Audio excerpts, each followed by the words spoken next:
The research efforts of Ohio agriculture certainly include lab testing, university plot work, and data analysis. But every farmer knows the most dependable crop production research also includes extensive work in real on-farm fields. Keith Kemp is a Preble County farmer, Ohio Soybean Council, and United Soybean Board member. When it comes to improving Ohio's soybean production, there's no better place than on-farm soybean fields to study management practices. That's what's happening on Kemp's farm. We have the variety trials out here for the university and for all of our Ohio farmers. Then we also have plots. They did seed treatment and non-seed treatment.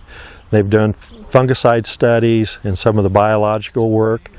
They're also doing soybean seed breeding, and then we're doing some trials for Steve Coleman on phosphorus and potassium for our new tri-state fertilizer recommendations. It's so valuable that we're doing it on Ohio farms rather than national projects, and to have more than one plot in the state of Ohio in varied locations, that we're going to get some good results that our Ohio farmers can really use as our own Ohio research projects to make our Ohio farmers more profitable in the soybean industry.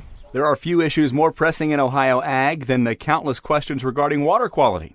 Terry McClure farms in Paulding County. He's also an Ohio Soybean Council board member. He has opened up his farm to researchers to get some answers through on-farm, edge-of-field testing with water collection stations for surface and tile runoff. We have to understand what's coming off our farms. I mean, there's certainly a lot of issues around runoff, and we can all argue about whether we're 30, 40, 50% of the problem. It doesn't matter. We in ag need to do what we can about our share of the phosphate problems. The only way we can make the adjustments that need to be made is if we have real field edge data that lets us know 24/7, 365 what's coming off of our farm, and when we make those changes or when certain weather events happen, what happens with our runoff. Dan Corcoran farms in Pike County. He's an Ohio Soybean Council and United Soybean Board member.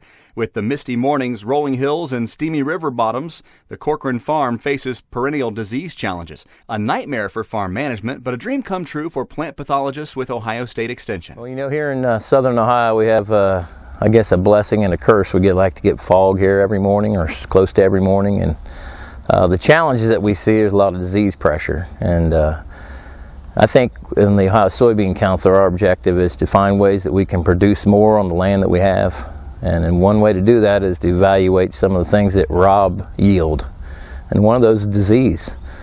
And with the help of the university and Dr. Ant Dorrance, we have that chance to try and evaluate what goes on in these fields and good ways that we can approach to protect that crop and maybe increase our yields. Dale Proffitt is on the board of the Ohio Soybean Council and United Soybean Board. He also farms in Van Wert County. More of the world, most notably South America, is figuring out how to efficiently produce soybeans in a cost-effective manner.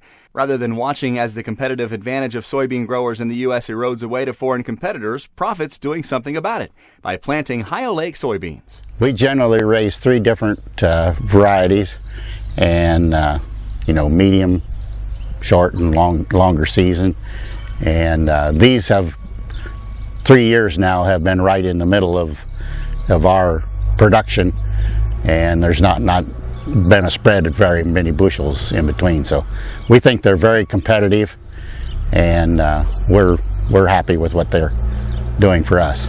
Basically, we've always kind of looked at opportunities, and once in a while them come up a little short, but if you don't keep looking at opportunities, they pass you by, and it's always best if you're on the front end of an opportunity versus the back end of the opportunity. Bill Bayless farms in Logan County. He's an Ohio Soybean Council board member.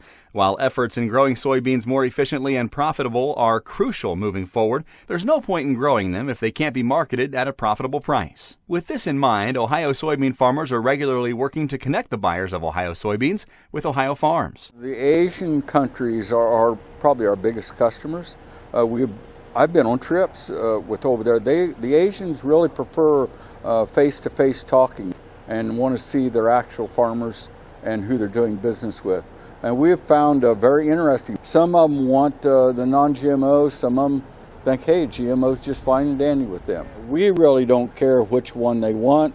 We just want to develop what they're wanting and provide the market to them.